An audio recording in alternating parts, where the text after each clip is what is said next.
18 September শুক্রদেবের পরিবর্তন হয়েছে। এবার 23 সেপ্টেম্বর বুধের পরিবর্তন। বুধের এই পরিবর্তন হচ্ছে 17 দিনের জন্য, অক্টোবরের 10 তারিখ পর্যন্ত এই পরিবর্তনের সময়সীমা। বুধ উত্তরা ফাল্গুনির দ্বিতীয় চরণে অবস্থান করেই প্রবেশ করবে নিজের রাশিতে। আর এই নক্ষত্রে সেপ্টেম্বরের 23 তারিখ থেকে সেপ্টেম্বরের 27 তারিখ পর্যন্ত থাকবে। উত্তরা ফাল্গুনী নক্ষত্রের অধিপতি হচ্ছে সূর্যদেব। 28 সেপ্টেম্বর থেকে আবার অক্টোবরের 5 তারিখ পর্যন্ত বুধ অবস্থান করবে হস্তা নক্ষত্রে, যার অধিপতি হচ্ছে চন্দ্রদেব। এবং অক্টোবরের 6 তারিখ থেকে অক্টোবরের 10 তারিখ পর্যন্ত বুধ অবস্থান করবে চিত্রা নক্ষত্রে, যার অধিপতি হচ্ছে মঙ্গলদেব। বুধের এই পরিবর্তন, বুধ নিজের ঘরে প্রবেশ করছে কন্যা রাশিতে, আর কন্যা রাশিতে বুধ উচ্চ হয়ে যায়, অর্থাৎ নিজের উচ্চ ঘরে অবস্থান বুধ। তার সাথে আবার এই ঘরে অবস্থান করছে সূর্যদেব এবং কেতু। এই সময়কালে বুধ আর সূর্যের সাথে জুতিতে তৈরি হচ্ছে বুধাদিত্য যোগ, এটা সবথেকে ভালো যোগ। এবং এই পরিবর্তনে আবার দেবগুরু বৃহস্পতির শুভ পঞ্চম দৃষ্টি থাকছে এবং মঙ্গলদেবের চতুর্থ দৃষ্টি থাকছে এই সূর্য বুধ কেতুর উপরে। অর্থাৎ এই সময়কাল যথেষ্ট ভালো হতে যাচ্ছে বুধের এই পরিবর্তন। বুধ হচ্ছে কি বুদ্ধির কারক, বাণীর কারক, ম্যানেজমেন্টের কারক, ব্যবসার কারক। কন্যা রাশি হচ্ছে বুধের নিজস্ব রাশি, আর বুধের এটা উচ্চ ঘর। অপরদিকে এই সময়কালে আবার শুক্রও নিজের রাশি পরিবর্তন করেছে। 18 সেপ্টেম্বর তুলা রাশিতে প্রবেশ করেছে। শুক্রদেবের এই অবস্থানও যথেষ্ট ভালো। তো আজকে আলোচনা করব সিংহ রাশি সম্পর্কে, যে বুধের এই উত্তরা ফাল্গুনী নক্ষত্র, হস্তা নক্ষত্র এবং চিত্রা নক্ষত্রে অবস্থানগত বুধের কী প্রভাব পড়বে সিংহ রাশির উপর, এবং কোন দিক থেকে আবার সিংহ রাশিকে যথেষ্ট সাবধানে থাকতে হবে, এই সমস্ত কিছু আজকে আলোচনা করব। তবে আলোচনাটি এগিয়ে নিয়ে যাওয়ার পূর্বে সমস্ত দর্শক বন্ধুদের আমাদের এই অ্যাস্ট্রো এস এম বাংলা চ্যানেলের মাধ্যমে নমস্কার জানাই, এবং যারা নতুন দর্শক তাদের কাছে বিশেষ অনুরোধ করব চ্যানেলটি সাবস্ক্রাইব করার জন্য। আর যদি ভিডিওটি সত্যিই ভালো লাগে তাহলে অবশ্যই লাইক করবেন। আপনারা লাইক করলে খুব ভালো লাগে, মন থেকেই বললাম। তো গ্রহের গোচর সম্পূর্ণভাবে নির্ভর করে জন্মকুষ্ঠির গ্রহের দশা এবং গ্রহের অবস্থানের উপর। আমরা যে ফল প্রকাশ করছি এটা আমাদের একটা প্রচেষ্টা মাত্র, এটা সম্পূর্ণভাবেই জন্মকুষ্ঠির উপর নির্ভর করবে। এটা একটা জেনারেল প্রিডিকশন। বর্তমানে যে গ্রহদের গোচর তারই ফল প্রকাশ করছি, কারণ সবার কুষ্টি তো দেখা সমান না। আর কার কুষ্টিতে গ্রহের অবস্থান কি রয়েছে সেটা কুষ্টি না দেখেও বলা সম্ভব না। তো বর্তমানে গ্রহদের যে অবস্থান তার ভিত্তিতেই কিন্তু এই ফল প্রকাশ হচ্ছে। বুধের এই পরিবর্তন চন্দ্ররাশি কিংবা লগ্ন হিসাবে আপনারা দেখতে পারেন। রাশির দ্বিতীয় ঘর হচ্ছে ধনসম্পত্তির ঘর, আত্মীয় স্বজন কুটুমের ঘর বিচার করা হয়। আর দ্বিতীয় ঘর হচ্ছে মুখের বাণী। তো সিংহ রাশির ক্ষেত্রে দ্বিতীয় ঘরটি হচ্ছে কন্যা রাশি, আর বুধ কন্যা রাশিতেই অবস্থান করবে। বুধ কন্যা রাশিতে উচ্চ হয়ে যায়, অর্থাৎ বুধের এই পরিবর্তন যথেষ্ট ভালো হতে যাচ্ছে সিংহ রাশির ক্ষেত্রে। এবং এই কন্যা রাশিতে আগে থেকেই অবস্থান করছে কেতু, আর এই সিংহ রাশির অধিপতি সূর্যদেব। তো এখানটাতে বুধের সাথে সূর্যের বুধাদিত্য যোগ তৈরি হচ্ছে। আর এই বুধাদিত্য যোগের উপর সিংহ রাশির কারক দুটি গ্রহ, একটি হচ্ছে দেবগুরু বৃহস্পতি কর্মের ঘরে অবস্থান করছে বৃষ রাশিতে, যেটা সিংহ রাশির ক্ষেত্রে দশম ঘর, এবং অপরটি হচ্ছে মঙ্গল সিংহ রাশির ক্ষেত্রে লাভের ঘর মিথুন রাশিতে অবস্থান করছে। আর এই দুটি গ্রহের দৃষ্টি এই কন্যা রাশির উপরে পড়ছে, এবং সূর্য বুধ এবং কেতুর উপর দৃষ্টি পড়ছে, যেটা যথেষ্ট ভালো হতে যাচ্ছে এই সিংহ রাশির ক্ষেত্রে। অপরদিকে সিংহ রাশির ক্ষেত্রে শুক্রদেব 18 সেপ্টেম্বর রাশি পরিবর্তন করেছে, প্রবেশ করেছে নিজের রাশি তুলা রাশিতে, যেটা সিংহ রাশির ক্ষেত্রে হচ্ছে তৃতীয় ঘর, পরাক্রমের ঘর, পুরুষার্থের ঘর, যোগাযোগের ঘর। তো শুক্র হচ্ছে কি ধনসম্পত্তির কারক, আকর্ষণের কেন্দ্রবিন্দু শুক্র। তো এই সময়কালে যোগাযোগ যথেষ্ট ভালো হবে সিংহ রাশির ক্ষেত্রে, কর্মক্ষেত্রে এবং সমাজে নিজের প্রতিভার জন্য বিশেষভাবে পরিচিত বাড়বে সিংহ রাশির। তবে সিংহ রাশির ক্ষেত্রে যে প্রতিরোধ সংঘর্ষ এগুলো কিন্তু যথারীতি থাকবে, এদিক থেকেও আবার পিছনে সরলে হবে না, কারণ শনি আর রাহুর যে অবস্থান সেটা কিন্তু সিংহ রাশির জন্য যথেষ্ট ভালো না। এবং বর্তমানে শনিদেব এই অক্টোবরের 3 তারিখ রাহুর নক্ষত্রে কিন্তু অবস্থান করবে। কিন্তু শনি আর রাহু দ্বারা যতই প্রতিরোধ তৈরি হোক, সিংহ রাশির ক্ষেত্রে এই সময় যথেষ্ট এগিয়ে থাকবে, কারণ সিংহ রাশির ক্ষেত্রে ভাগ্যের ঘরের অধিপতি মঙ্গল এবং সুখের ঘরের অধিপতি মঙ্গল লাভের ঘরে অবস্থান করছে। আর তার সাথে পঞ্চম ঘরের অধিপতি, পঞ্চম ঘরে বিশিষ্ট কারক হয়ে যায় দেবগুরু বৃহস্পতি। আর পঞ্চম ঘর হচ্ছে মা লক্ষ্মীর ঘর, এই ঘরের অধিপতি স্বয়ং দেবগুরু বৃহস্পতি অবস্থান করছে কর্মের ঘরে, এবং তার শুভদৃষ্টি রাশির ধনসম্পত্তির ঘরে অবস্থানগত এই তিনটি গ্রহ বুধ, কেতু এবং সূর্যদেবের উপর, অর্থাৎ রাশির অধিপতি এই সূর্যের উপর পড়ছে, যেটা যথেষ্ট ভালো হতে যাচ্ছে। অর্থাৎ শনি আর রাহু দ্বারা যতই প্রতিরোধ হোক এই সিংহ রাশি যথেষ্ট এগিয়ে যাবে এই সময়।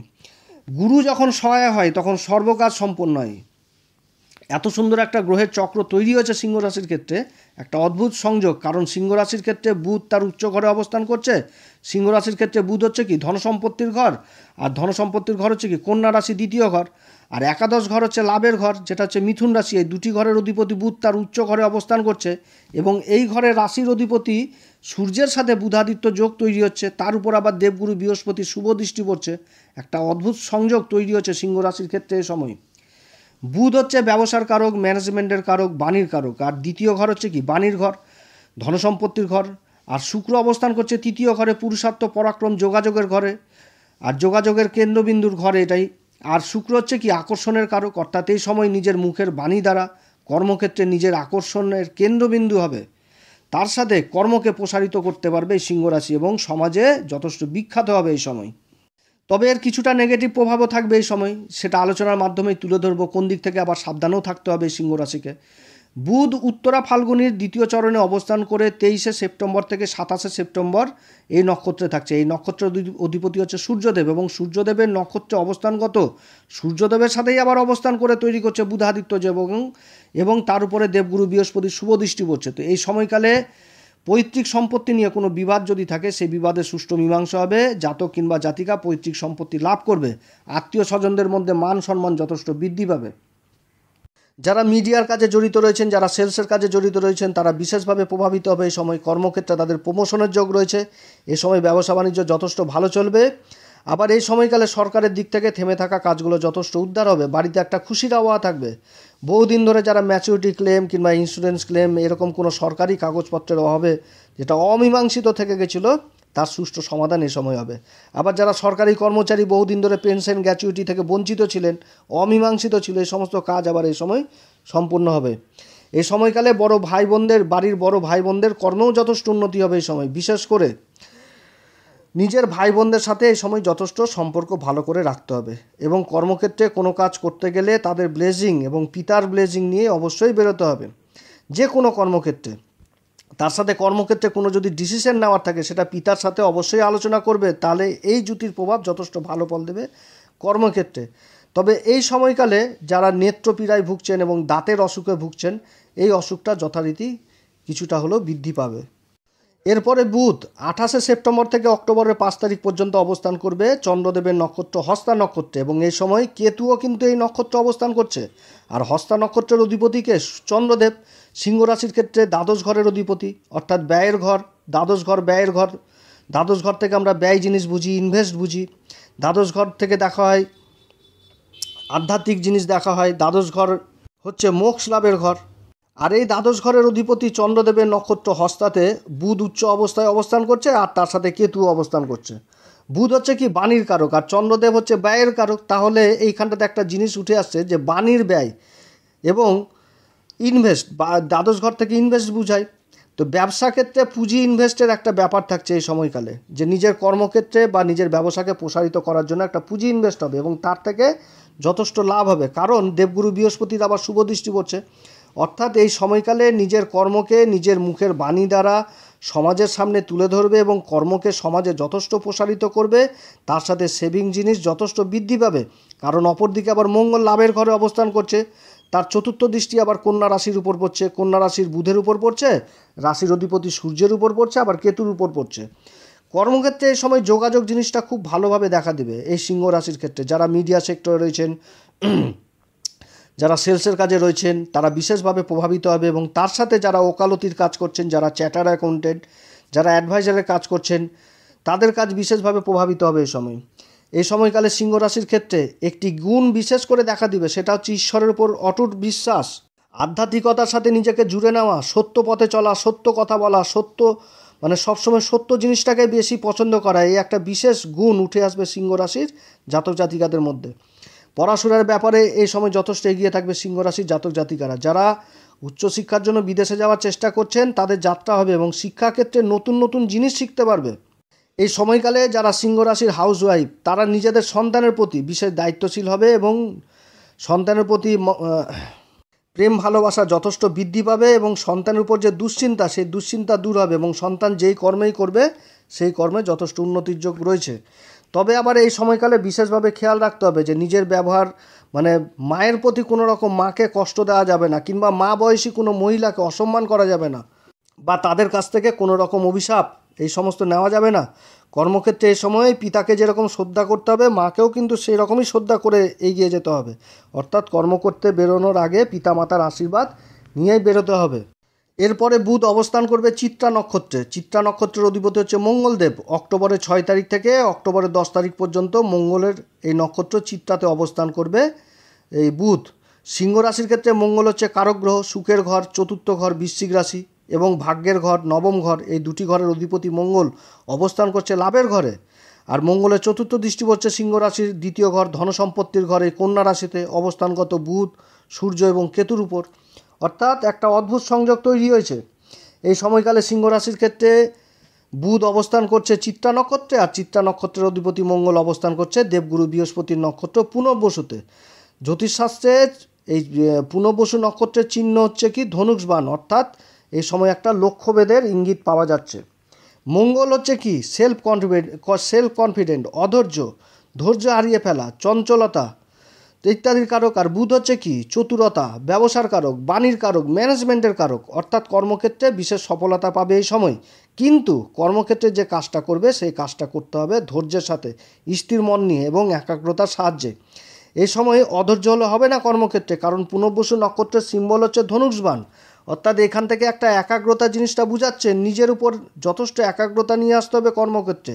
কর্মক্ষেত্রে যে প্ল্যানিং বা যে পরিকল্পনা, সেই পরিকল্পনাকে সার্থক করতে গেলে মন স্থির একাগ্রতার সাহায্যেই করতে হবে এই সময় কর্মক্ষেত্রে, তাহলেই লক্ষ্যভেদ হবে। অর্থাৎ কর্মক্ষেত্রে করা প্ল্যানিং সাকসেস হবে। এই সময়কালে যারা জায়গা জমি সংক্রান্ত ব্যবসার কাজে জড়িত রয়েছেন, যারা জায়গা জমি সেল পারচেস করছেন, তারা নিজেদের মুখের কথার দ্বারা কাস্টমারকে বিশেষভাবে প্রভাবিত করতে পারবে এবং বিশেষ লাভ জায়গা জমি থেকে করতে পারবে। কিন্তু এই যে বললাম অধৈর্য হলে চলবে না, একাগ্রতা নিয়ে মন স্থির করেই করতে হবে। যারা খাবারের কাজে যুক্ত রয়েছেন, যারা হোটেলের কাজে যুক্ত রয়েছেন, যারা ধান চাল গম ইত্যাদি স্টকের কাজে জড়িত রয়েছেন, যারা কৃষিকাজের সাথে জড়িত রয়েছেন বা কৃষিজাত দ্রব্যের ব্যবসার সাথে জড়িত রয়েছেন, তারা বিশেষভাবে প্রভাবিত হবে এই সময়।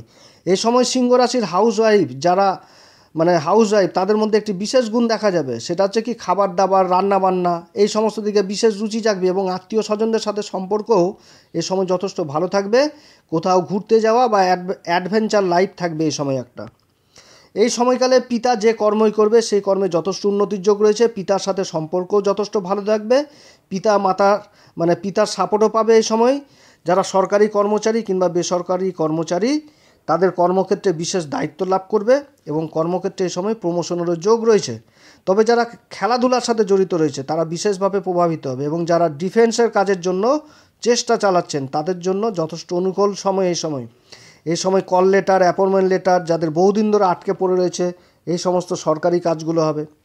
আবার এই সময়কালে বিশেষভাবে খেয়াল রাখতে হবে নিজের মুখের বাণীর উপর, না তো হওয়া কাজ বানচাল হয়ে যাবে। কর্মক্ষেত্রে কোনো সময় অধৈর্য হওয়া চলবে না এবং কারো সাথে বাকবিতণ্ডায় জড়িত হওয়া যাবে না। এই সময় মনের মধ্যে কোনো রকমভাবে জেদ ক্রোধ এগুলো কিন্তু আনা যাবে না, না তো এই গোচরের ফল বিপরীত হয়ে যাবে, হওয়া কাজ বানচাল হয়ে যাবে। এই সময়কালে সিংহ রাশির জাতক জাতিকারা কোন উপাচার করবে? এই সময়কালে সিংহ রাশির জাতক জাতিকারা প্রত্যেক দিন সূর্যদেবকে অর্ঘ্য দিবেন। ওং হ্রিং ঘিনি সূর্যাদিত্যায় শ্রীং এই মন্ত্র উচ্চারণ করবেন, করে সূর্যদেবকে অর্ঘ্য দিবেন।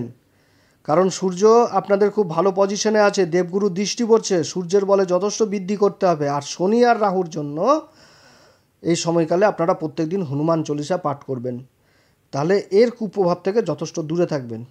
অতএব প্রিয় দর্শক বন্ধুরা, যদি এই পরামর্শ সত্যিই আপনাদের কাছে ভালো লাগে, কার্যকরী মনে হয়, তাহলে আমাদের এই অ্যাস্ট্রো এস এম বাংলা চ্যানেলটিকে অবশ্যই সাবস্ক্রাইব করবেন আর একটি লাইক করবেন। তাহলে মনের দিক থেকে না খুব ভালো লাগে, আপনারা যখন লাইক করেন তখন খুব ভালো লাগে, মন থেকেই বলছি, নিজেকে খুব সার্থক মনে হয়। তো যাই হোক, ঈশ্বর আপনাদের সবার মঙ্গল করুক, আপনারা সবাই ভালো থাকেন। এরপরে আবার এক নতুন পর্ব নিয়ে আসবো। নমস্কার, ধন্যবাদ।